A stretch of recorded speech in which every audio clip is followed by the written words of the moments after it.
Un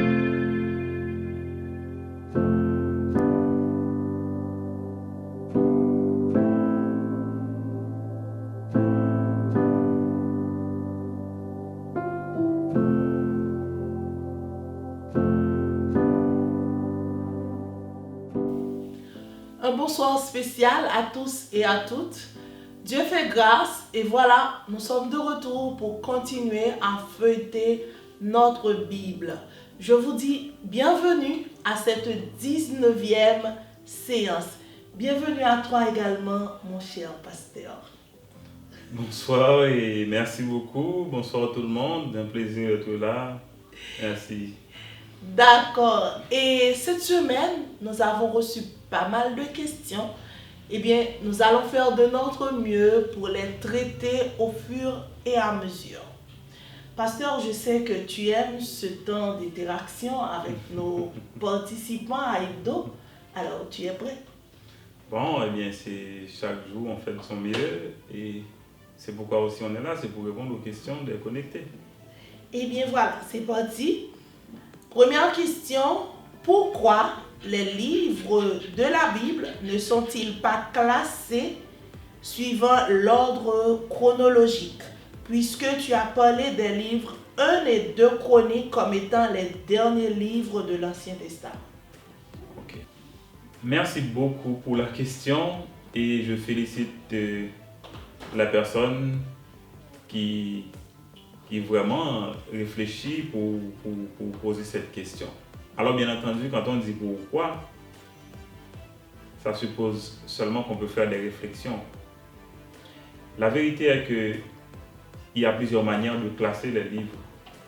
On pouvait bien les classer dans l'ordre chronologique. Il y a une Bible notamment, et je crois que c'est The Bible version ou Tob qui les classe de manière chronologique. Et à ce moment, vous allez voir que les livres ne sont pas dans l'ordre comme nous l'avons dans la Bible Louis II, de Genèse jusqu'à Malachie, et qu'il y a d'autres Bibles qui le font. Okay? C'est-à-dire qu'il y a différentes manières de les classer.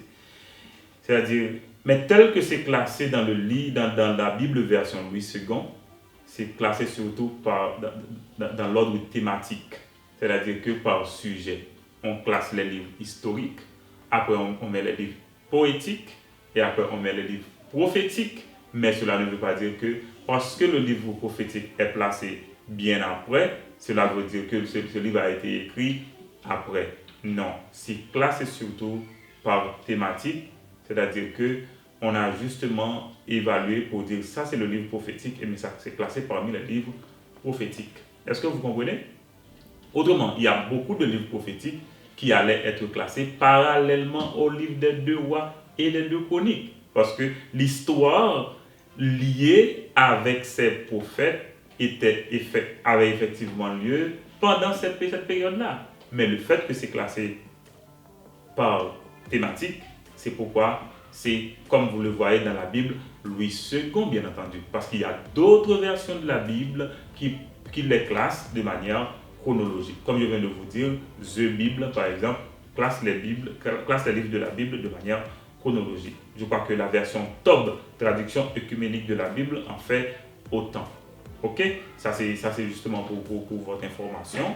C'est-à-dire il y a plusieurs manières de classer les livres. Ça c'est un choix qu'on a fait. C'est-à-dire, comme on les voit dans la Bible, c'est pas pour dire que Genèse a été le premier livre écrit, et Exode, non, c'est par thématique, par sujet. Exactement. Parce que quand je les ai placés au début, mais ça fait bien, n'est-ce pas? Ça fait bien. Ça fait sens, la création. Ça fait sens que la création commence la Bible, ok? Mais cela ne veut pas dire que Genèse est le premier livre à avoir été écrit. Voilà. Okay. Poursuivons, pasteur.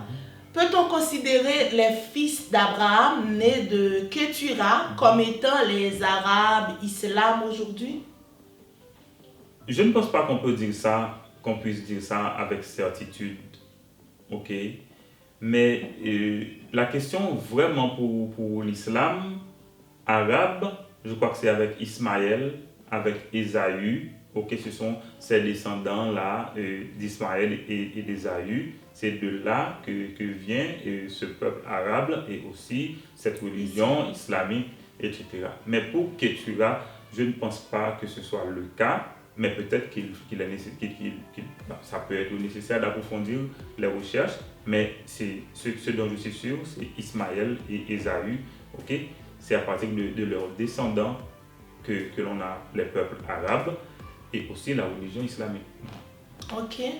Peut-on considérer, pasteur, la prière à l'école de David et le modèle de prière de Jésus comme étant des prières synonymes? Pas forcément, parce que j'ai en mémoire que la prière dite de Jésus, c'était pas la prière de Jésus en réalité, c'était un modèle que Jésus-Christ avait proposé, avait enseigné aux disciples, parce que Jésus-Christ ne pouvait pas prier et demander à Dieu de lui pardonner ses péchés. Est-ce que vous comprenez? C'est subtil, oui, il faut comprendre, ok? Mais il enseigne aux disciples comment prier. Et dans sa prière, si vous voyez, il commence par glorifier le nom de Dieu, il commence par parler du règne de Dieu avant de parler des besoins jusqu'à terminer ainsi.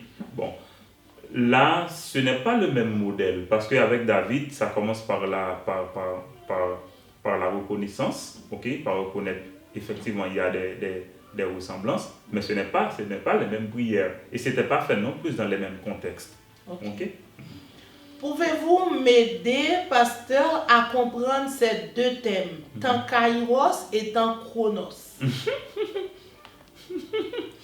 Merci beaucoup, c'est très intéressant de la part de la personne qui pose cette question. Alors quand on parle du temps Chronos, c'est la chronologie de l'histoire et c'est surtout le temps humain.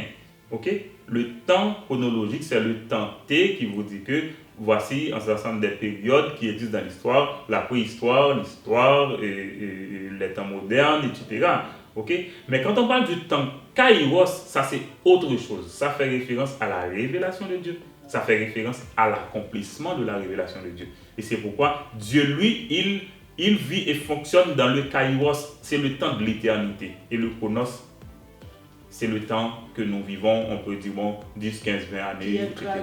Voilà, comme ça. Voilà. Kairos et Chronos. Très intéressant comme question. Kairos, c'est le temps de Dieu. Exactement. Kairos, c'est pour faire référence au temps de Dieu, le temps de la révélation et de l'accomplissement. C'est ça. Alors que le temps Chronos, c'est la chronologie. Vous voyez, vous avez l'heure, vous avez les minutes, vous avez les secondes, etc. Ça, c'est la chronologie. Ok. Mais le Kairos, ça fait référence à la révélation et à l'accomplissement. Okay. Voilà, c'est le temps de Dieu. Considérons une dernière question. Pasteur, vous avez souligné dans le livre d'Ésaïe que près de 200 ans avant, Dieu avait planifié la déportation d'Israël. Voulez-vous parler de leur désobéissance également? Dieu n'avait pas planifié 200 ans avant la déportation d'Israël. Là, la question mélange une information que j'avais partagée. Alors, je me rappelle avoir parlé de ces 200 ans avant que Dieu avait prédit l'arrivée de Cyrus, le roi de Perse, qui allait ordonner le retour d'Israël à Jérusalem et aussi la reconstruction du temple. C'est-à-dire Dieu avait appelé Cyrus 200 ans bien avant sa naissance, bien avant sa royauté en Perse. Mais ce n'est pas 200 ans avant la déportation à Babylone. Bien entendu, les deux événements correspondent dans le même temps. Chronos, bien entendu, dans le même temps, Chronos, mais les 200 ans, c'était avant l'arrivée de Cyrus. Bon, peut-être qu'il faut faire un autre calcul pour trouver en quel temps exact que Dieu avait parlé de la déportation à Babylone. Mais si vous voulez lier la déportation à la désobéissance du peuple, mais c'est effectivement le cas, c'est par rapport à la désobéissance que Dieu lui-même, il a, comment je pourrais dire ça, il a autorisé la déportation, parce que quand même, Dieu punit le péché. Ça, c'est la vérité. Ouais.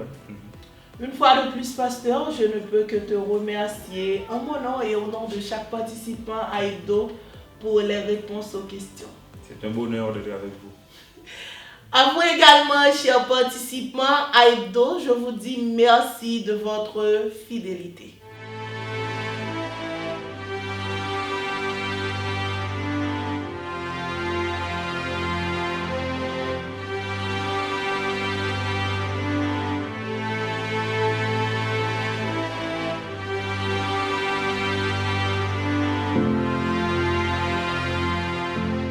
Nous rendons grâce à Dieu ce soir pour cette 19e séance d'études hebdo. Nous allons étudier le livre des psaumes ce soir, un livre d'un contenu assez riche. Eh bien, nous allons mettre l'accent sur louange et reconnaissance au Dieu du ciel et de la terre en tout temps. Soyez prêts car le Seigneur a fait provision ce soir pour nous aider à lire le livre des psaumes autrement. Pasteur, nous t'écoutons.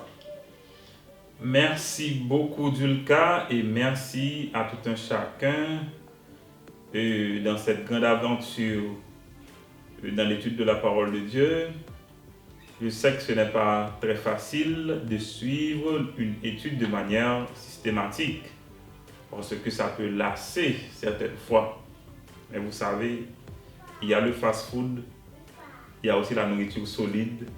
Eh bien, c'est un choix, ok, que de se nourrir solidement. Et je crois que ça peut prendre du temps, mais la croissance sera au rendez-vous. C'est pourquoi je vous invite aussi à patienter. Et s'il le faut, à revoir les vidéos concernant les livres de la Bible, parce que c'est difficile de pouvoir assimiler tout le contenu d'un livre pendant un temps aussi court. Eh bien, c'est comme si Dieu nous met en route, nous devons marcher.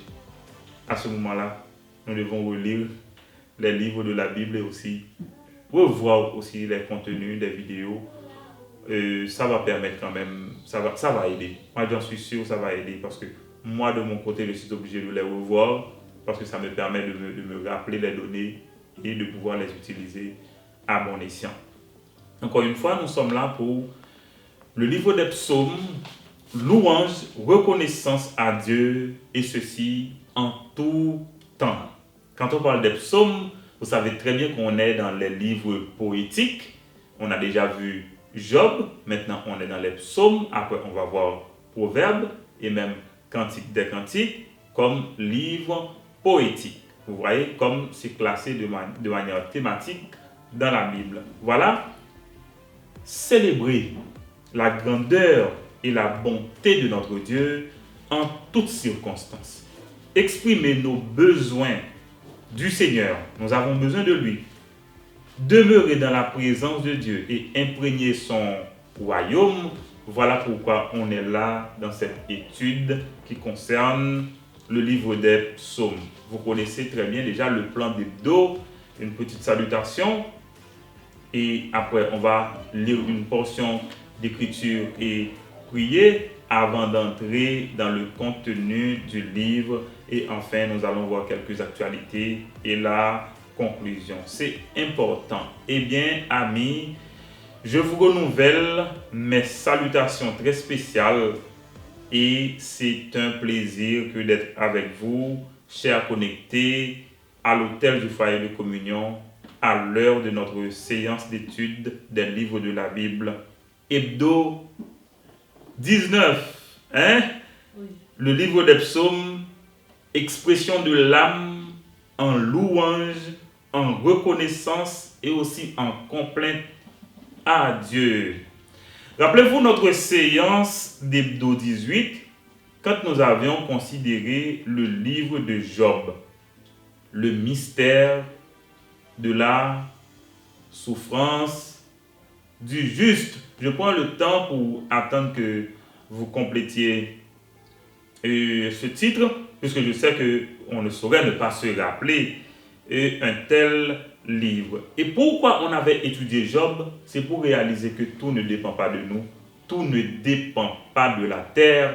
Vous regardez la scène, mais il faut toujours se rappeler qu'il y a une partie en arrière de la scène et en général, ce que vous voyez sur la scène a été cuisiné en arrière de la scène. Est-ce que vous êtes là? C'est aussi vrai pour la terre.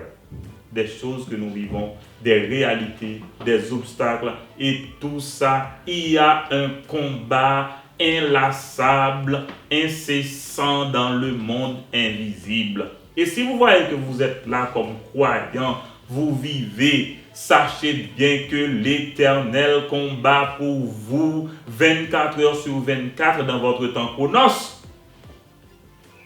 Mais dans son temps kairos, comme le connecté vient de nous poser la question, Dieu ne cesse de combattre pour vous. Et s'il ne l'avait pas fait, personne ne subsisterait. Personne. Ok? Et là, ce qu'il faut comprendre, c'est que tout ne dépend pas de nous. Aussi bien que vous voyez qu'il y a un monde physique, il y a aussi un monde spirituel. Ne vivez pas sans conscience de ce monde spirituel qui détermine le monde physique. C'est absolument important. Et c'est ce monde qui contrôle le monde physique là où nous sommes. Mais ce que nous pouvons admettre aussi, ce que nous pouvons dire haut et fort, l'Éternel combattra pour vous. Toutes choses concourent au bien de ceux qui aiment Dieu. Il n'y a donc maintenant aucune condamnation pour ceux qui sont en Jésus-Christ. Ça, c'est la parole de Dieu pour nous rassurer, pour nous dire, écoutez, si Dieu est pour nous, qui sera contre nous? Ok? Même pas nous-mêmes. Même pas nous-mêmes. Voilà. Et je dois vous dire aussi qu'il y a des actes que nous posons sur la terre qui ont des impacts éternels, qui ont des impacts dans le monde spirituel, dans le monde invisible. Il y a des actes que nous posons qui ont des impacts, soit positifs ou négatifs, dans ce monde. Ça, c'était le livre de Job. Mais ce qui est important de réaliser, c'est que oui, Job a vécu les péripéties, mais nous avons vu aussi un Job qui a grandi. Vous vous rappelez sa déclaration enfin? J'avais entendu parler de toi, mais maintenant mon œil t'a vu. Ça exprime la croissance de Job à travers ce qu'il a vécu comme épreuve. Aujourd'hui, c'est Hebdo 19, n'est-ce pas? C'est-à-dire que nous avons déjà fait un très bon parcours ensemble. Nous allons considérer les psaumes, le recueil le plus lu de la Bible, n'est-ce pas? Et que, bon, on pourrait considérer les psaumes comme une nouvelle Torah pour les Juifs, mais aussi vraiment, les psaumes ont une valeur extraordinaire pour nous les croyants. Vous allez voir la Torah, le Messie, la louange, les lamentations, la reconnaissance, les complaintes, tout ça à notre Dieu, le Dieu d'Israël, le Dieu trinitaire. Et dans quelle perspective, amis, de nous encourager à nous exprimer à notre Dieu, lui qui mérite notre louange, notre reconnaissance, malgré nos complaintes, en dépit de nos complaintes. Pour ce faire, nous allons lire une portion d'écriture, mais pour aujourd'hui, c'est dans le livre des psaumes, le psaume 148, avant de passer à la prière. Et juste enfin, nous allons considérer le contexte global du livre, le contenu et les actualités. Voilà le psaume 148. Est-ce que vous êtes là? D'ailleurs, le psaume 148 fait partie des 5 derniers psaumes de la Bible, du recueil. Petit secret, si vous regardez le même vers qui commence le psaume, c'est le même qui termine le psaume. 146, 147, 148, 149 et 150. Ok? Ça, c'est pour une petite information. Ok? Ensemble, louez l'Éternel. Louez l'Éternel du haut des cieux. Louez-le dans les lieux élevés. Louez-le, vous tous ses anges. Louez-le, vous toutes ses armées. Louez-le, soleil et lune. Louez-le, vous toutes étoiles lumineuses.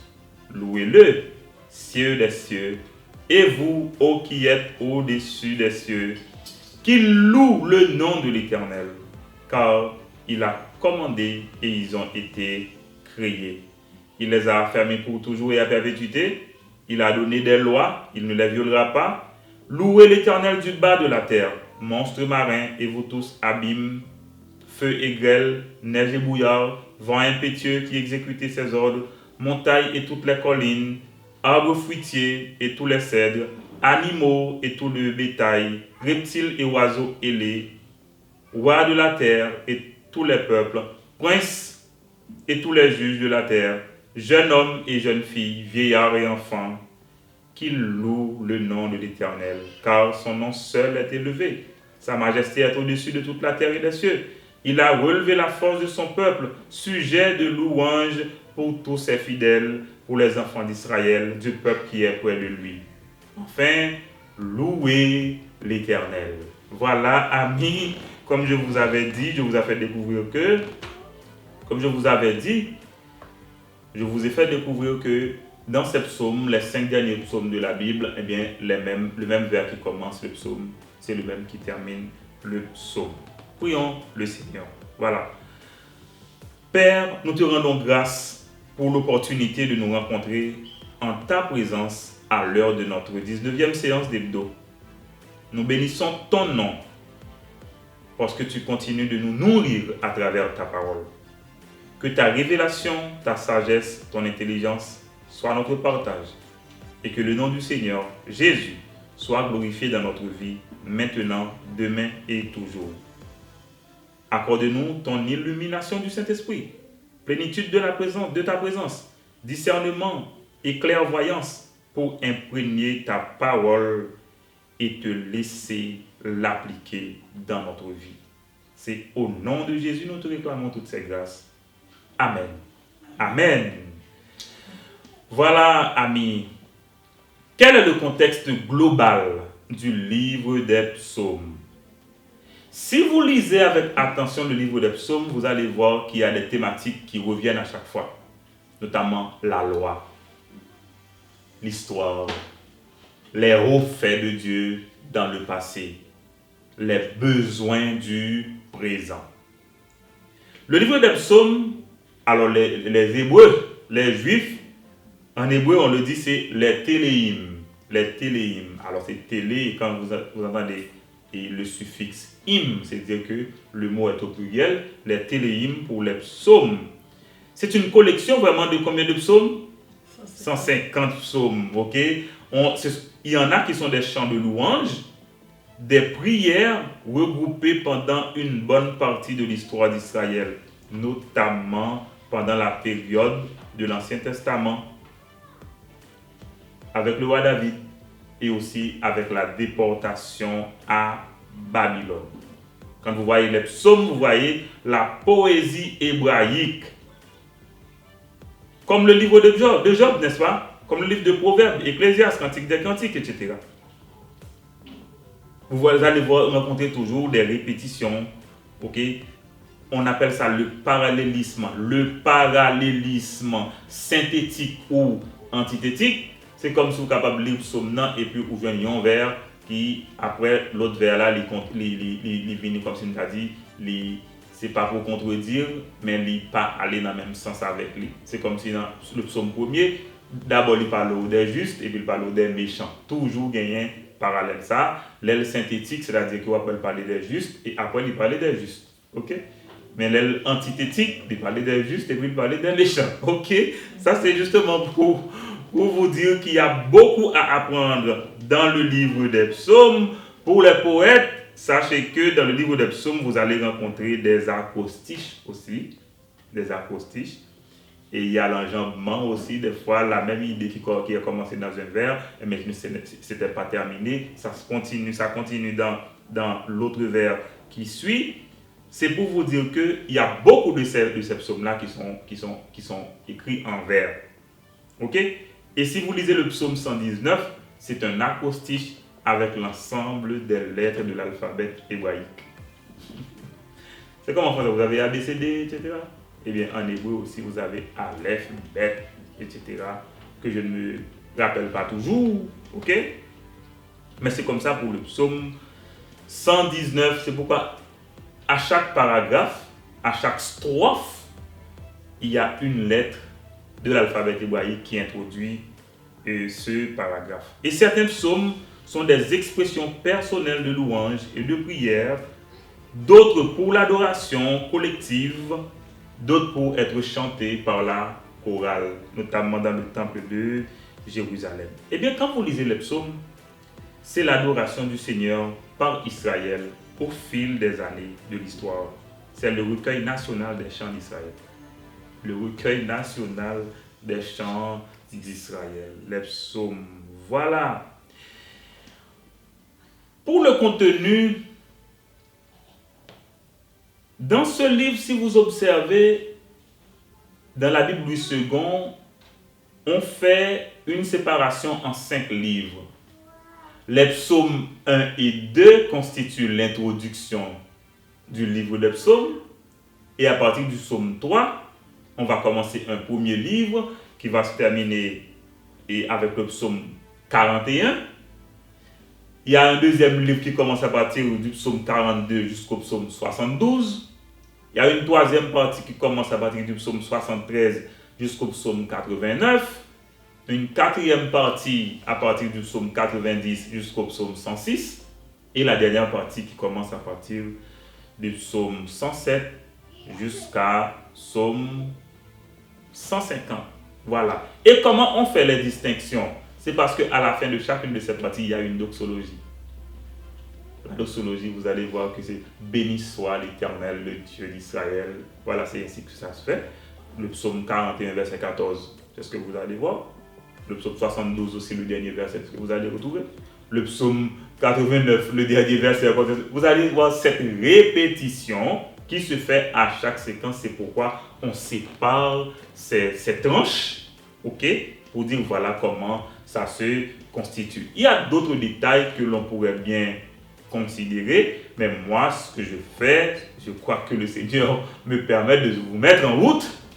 Et vous, si vous êtes intéressé, approfondissez. Et je crois que le témoignage de votre intérêt, vous l'avez déjà donné quand vous êtes là à Hebdo. Vous êtes connecté pour étudier la parole de Dieu avec nous. Est-ce que vous êtes là? Eh bien, il y a plusieurs points importants à souligner, comme je viens de vous dire, pour la doxologie dans les versets. Et, amis, les psaumes s'inspirent toujours des hauts faits, des actes de Dieu à travers la création, dans l'histoire et notamment dans l'histoire d'Israël. C'est pourquoi dans les psaumes, vous retrouvez, par exemple, le psaume 136, mais c'est une célébration de Dieu pour la délivrance d'Israël de l'esclavage en Égypte. Car sa miséricorde dure à toujours.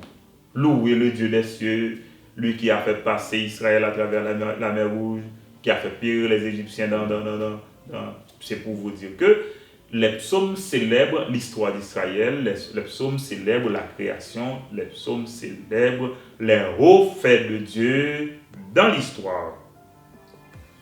Dans notre étude pour aujourd'hui, nous allons considérer une séparation qui n'est pas habituelle, mais c'est John Balchim dans son livre La Bible à grands traits qui fait cette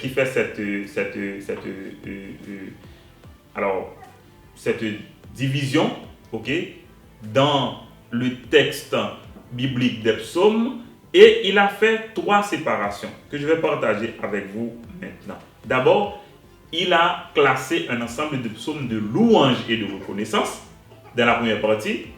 Dans la deuxième partie, il prend les temps de l'épreuve, c'est comme les complaintes. Et dans la troisième partie, il prend le témoignage, la bonne conduite réclamée par Dieu et aussi la question du roi, la question du Messie, la question du roi. Ok, vous voyez les 3 parties, louange et reconnaissance. Ok. Dans le temps de l'épreuve, là, on voit les complaintes de toutes sortes. Et là encore, il ne faut pas oublier que c'est un livre de sagesse. Eh bien, ça parle de témoignage, de bonne conduite et aussi du roi modèle. Le roi modèle, si vous connaissez David comme roi modèle, mais en réalité, c'est une préfiguration au roi des rois. Et quand on parle de roi modèle, les Juifs disent c'est David. Et c'est pourquoi pour les psaumes, ils disent les psaumes de David. En réalité, est-ce que David a écrit tous les psaumes? Non. David a écrit au moins 73 des 150 psaumes, mais ils disent c'est les téléhymnes de David, les psaumes de David, parce que c'est David, le roi vraiment. Et si vous écoutez un rabbin juif qui parle des psaumes et de David, c'est quelque chose de trop merveilleux. Okay? Mais pour nous, quand on parle du roi modèle, oui, David était un roi modèle, mais c'était une préfiguration au règne de Jésus-Christ, le roi des rois, qui siégera sur la terre dans le royaume de Dieu. Et c'est là, rappelez-vous, que Dieu avait dit à David, Dieu avait dit à Abraham que toutes les nations de la terre seront bénies en ta postérité, à savoir Jésus-Christ. Est-ce que vous êtes là? Voilà, amis. Nous allons maintenant considérer les quelques thématiques que je viens de citer. D'abord, ce classement-là que je vous dis que je vais partager avec vous dans le livre de John Balshim et dans ses considérations sur les psaumes. D'abord, la première partie, ça concerne louange et reconnaissance. Et là, il prend une liste des psaumes, je crois que c'est plus d'une cinquantaine, mais je vais seulement vous citer quelques-uns, notamment le psaume 8, ok, qui dit, vous connaissez le psaume 8, je suppose. Hein, qu'est-ce que ça dit? Aidez-moi, je ne me rappelle pas. Hein? Vas-y. L'Éternel, notre Seigneur, que ton nom est magnifique sur toute la terre. Ça, c'est le psaume 8. Et le psaume 24 maintenant, c'est à l'Éternel, allez, la terre et ce qu'elle lui offre. Ne me dis pas que tu es en train de faire une citation. Et le psaume 29, hein, Fils de Dieu, rendez à l'Éternel gloire et honneur, rendez à l'Éternel gloire pour son nom. Il y a un ensemble de psaumes, le psaume 100, le psaume 117, 136, 150. Vraiment, il a fait une classification de ces psaumes pour dire que ça, ce sont des psaumes de louange, des psaumes de reconnaissance. Bon, une particularité, pour les psaumes 145 à 150, je crois que je viens de souligner ça, eh bien, tous ces psaumes se terminent par Alléluia. Ah oui, c'est des psaumes qui se terminent par Alléluia. Vous savez ce que ça veut dire Alléluia? C'est comme un encouragement, ok? C'est comme une exhortation à louer Dieu. Le Ya que vous entendez à la fin, ok? C'est comme une abréviation du nom de Dieu, de Yahvé, ok? Alléluia, Alléluia, ok? C'est pour dire encore une exhortation à louer notre Dieu. Est-ce que vous êtes là? Une convocation à louer notre Dieu. Alléluia. Vous voulez dire avec moi maintenant? Alléluia, ok? Alléluia. Voilà. C'est les psaumes. Eh bien, les psalmistes encouragent, aussi ils adorent, parce que l'adoration et la louange à Dieu, eh bien, il y a une raison pour adorer et louer Dieu. Pour ce qu'il est, pour ce qu'il fait, pour ce qu'il a créé. On adore et on loue le Seigneur. Et conséquemment, quand on adore ce Dieu de l'histoire, le Dieu qui fait, le Dieu que nous le connaissons en tant que Père, il est. Bon, si je vous demande qui est-il pour vous à travers les psaumes, vous allez trouver tellement de vocabulaire pour ce qu'il fait aussi. Et bien ce Dieu-là, conséquemment, nous le faisons confiance. C'est pourquoi nous pouvons le prier. C'est pourquoi aussi la louange découle du cœur qui croit en Dieu. Et c'est pourquoi nous savons que Dieu est merveilleusement grand et bon, n'est-ce pas? Dieu n'est pas indifférent à la création. Dieu n'est pas indifférent aux croyants. Dieu n'est pas indifférent aux œuvres de ses mains. Dieu n'est pas indifférent à l'histoire. Donc, amis, l'adoration, les adorateurs, le lieu d'adoration, nous retrouvons tout ça dans le classement de ces psaumes-là, notamment les psaumes de louange et d'adoration, comme il est fait dans le classement de John Balshim. C'était la première partie. Il y a une deuxième partie où il considère maintenant le temps de l'épreuve, notamment les psaumes de complainte.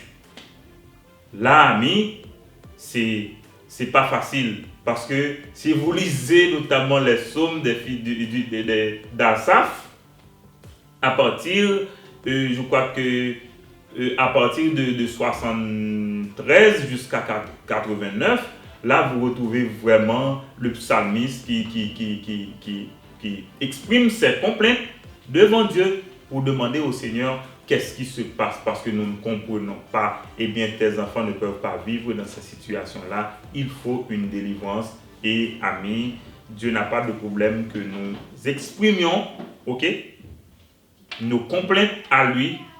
Il veut que nous lui parlions. Donc, face aux circonstances diverses, difficiles de toutes sortes de la vie, Les psalmistes ne se sont pas évadés. Ils ont fait face aux réalités et ils ont exprimé leur cœur devant Dieu. Certains psaumes expriment les craintes, les complaintes, la douleur, le besoin, la souffrance injuste certaines fois, des cris de vengeance aussi. Puisque le psalmisme est obligé bien vraiment d'être réel. Il est réel.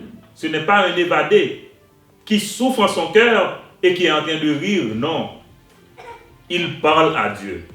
Il parle à Dieu. Et là, vous retrouvez les psaumes 3, les psaumes 4, 10, 14, 22, 42. Bon, le psaume 42 encore. Hein? Le psaume 42 encore. Oh mon âme, pourquoi t'as battu au-dedans de moi? Ok?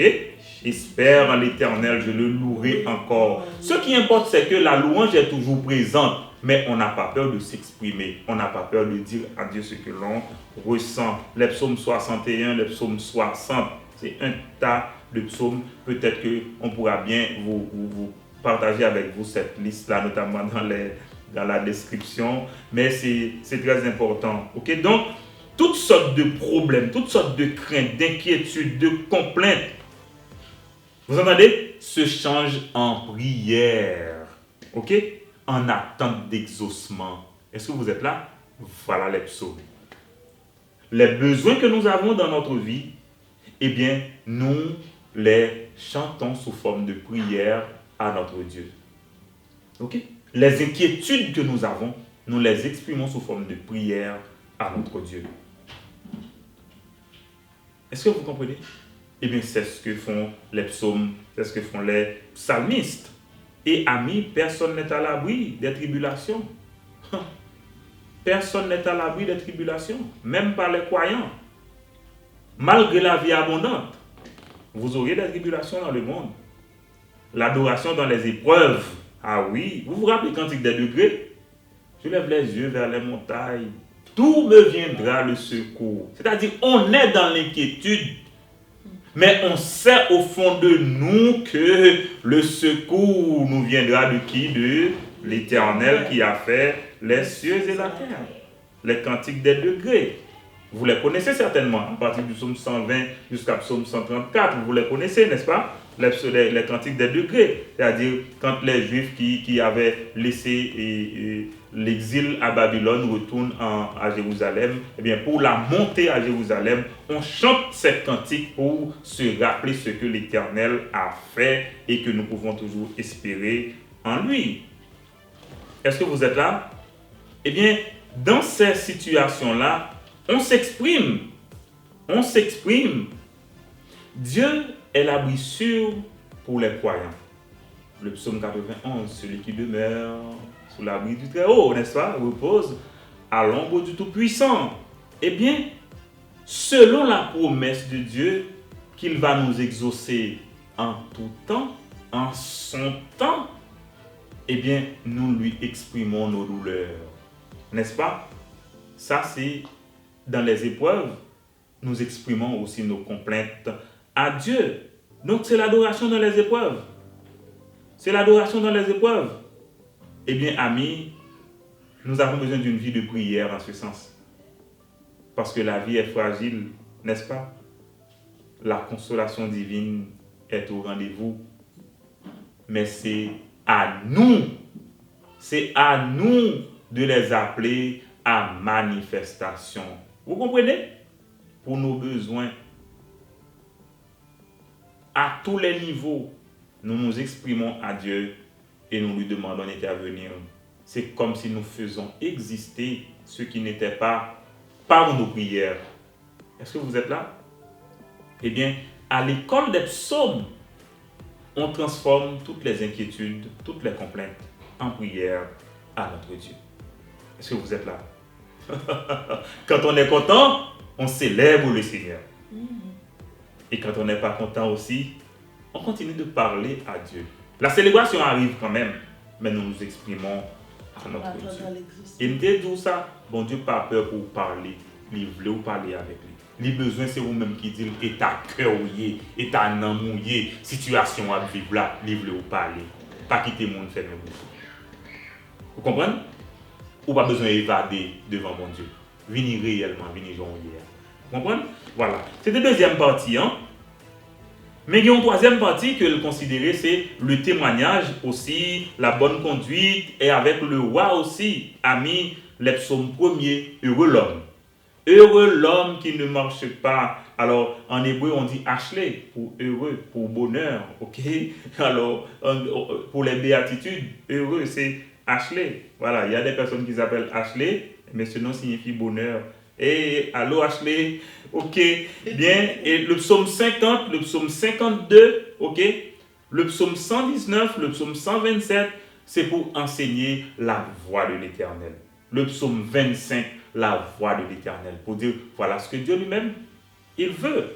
Si vous voulez, je pourrais ajouter le psaume 119, ok? Comme hymne à la Torah, hymne à la loi de Dieu, pour dire écoutez, il y a une manière de se conduire. Ça, c'est la sagesse hébraïque, n'est-ce pas? Eh bien, il y a aussi des témoignages. Quand vous considérez le psaume 52, eh bien, David, eh bien, avec, et comment il s'appelle là, et ce monsieur-là qui est allé rapporter à Saül, que voilà où David s'était réfugié, eh bien, David lui a parlé pour dire, écoute mon grand, fais attention. Mais il y a des psaumes imprécatoires aussi. Oh, ami, ce n'est pas facile, ce n'est pas toujours facile. Hein? Eh bien, c'est aussi pour le témoignage. Mais concernant le roi, concernant le Messie, psaume 2, par exemple. Ah oui, baiser le Fils, de peur qu'il ne s'irrite. C'est important parce que si vous ne baisez pas le Fils, eh bien, il va retourner l'épée contre vous. C'est-à-dire qu'aujourd'hui, vous avez intérêt pour accepter Jésus. Si vous n'avez pas gagné dans la vie, vous avez intérêt pour accepter. Parce que si vous rejetez à tous ceux qui l'ont reçu, à ceux qui croient en son nom, il a donné le pouvoir de devenir enfant de Dieu. Et si vous ne le recevez pas, si vous ne croyez pas en son nom, vous resterez l'enfant de qui? Jean 3, 36. Celui qui ne croit pas ne verra jamais la vie, mais la colère de Dieu demeure sur lui. Vous avez intérêt pour les psaumes du roi, le psaume 18, n'est-ce pas, le psaume 20, le psaume 72 sur le roi. Eh bien, amis, dans la Bible, dans le psaume, la voix de l'Éternel, comme le psaume 25. L'appartenance à Dieu, comme le psaume 100. Le roi et la nation, comme le psaume 2, le psaume 101, le psaume 106. C'est nombreux. C'est pour vous dire que le livre des psaumes est très riche. On connaît psaume, c'est ça qui fait un petit goût de yo, mais on connaît pas capable, comme si tu as dit, rester dans le même schéma, mais on connaît que ça intéresse pour lire psaume maintenant avec l'autre yeux, pour connaître que ce sont des prières que je dois adresser à Dieu. Et là, je me rappelle un rabbin juif qui explique comment il a été bloqué avec sa famille dans un ascenseur. Il est dehors et la famille est bloquée. On ne peut pas ouvrir. L'ambulance est arrivée, on ne peut pas ouvrir. Et au final, quand on n'a pas pu ouvrir, finalement, on s'est adressé au rabbin pour lui dire, vous n'avez pas une petite prière? Et puis le rabbin dit, j'y avais pas pensé. Et aussitôt, il ouvre sa Bible. Alors, pour sa Bible, c'est la Bible de Jérusalem, c'est la version de l'Ancien Testament. Commence par lire un psaume. Et avant de terminer le psaume, la porte s'ouvre et il dit waouh, c'est comme si ça a un pouvoir qui a transcendé le problème. Je ne veux pas dire que les psaumes ont un pouvoir magique, que n'importe qui peut manipuler les psaumes. Mais laissez-moi vous dire, quand nous parlons à notre Dieu, il entend. Amen. Et s'il entend, la Bible dit qu'il exauce aussi. Et s'il exauce, nos prières par devant le trône ne sont pas vaines. Nous pouvons nous adresser à lui. Quelques actualités des psaumes pour terminer, amis. Est-ce que vous jugez que les psaumes sont encore actuels? Oui. Je ne connais aucun texte biblique qui soit autant lu, que ce soit dans les assemblées ou dans les maisons.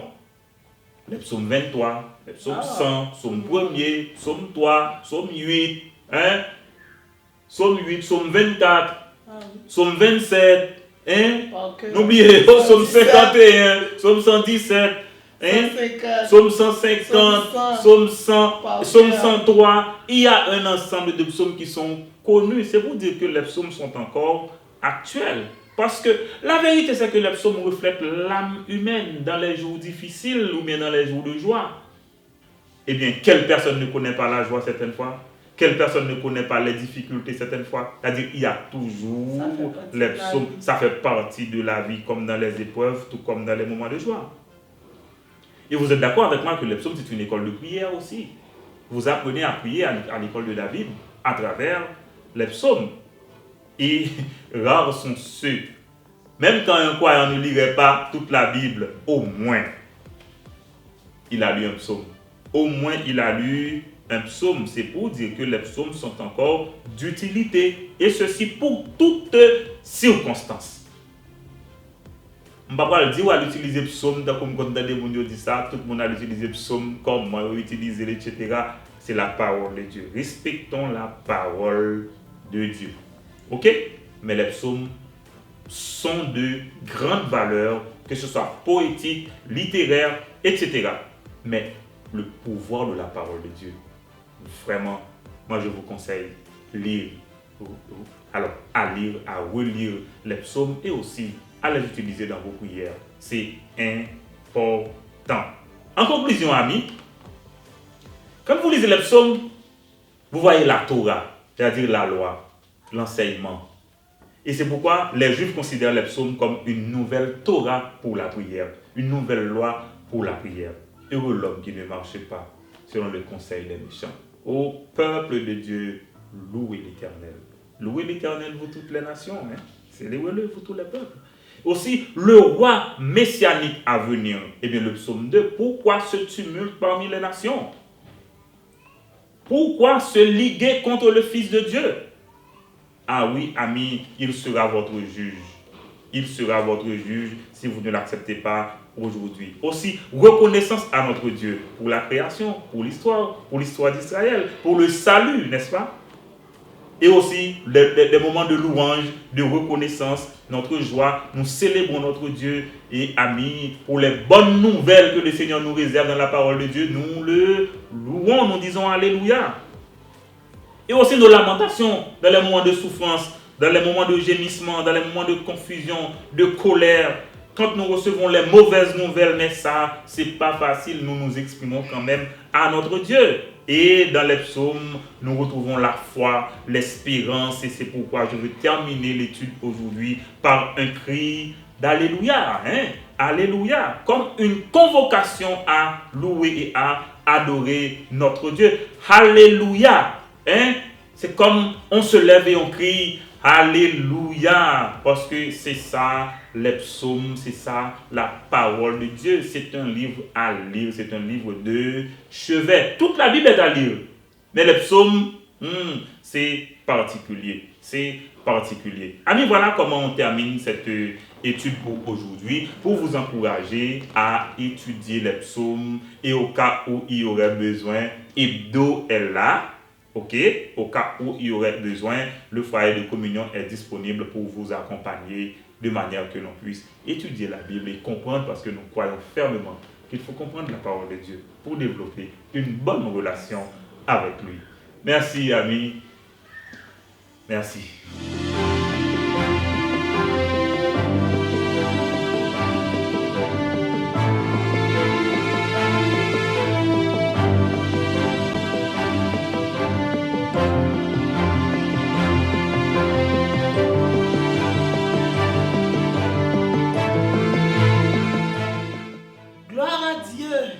Pourvu, comme a dit pasteur, Alléluia. Alléluia. Oui, Dieu a pourvu. Et merci pasteur pour l'exposé de ce soir sur le livre des psaumes. Un plaisir, merci.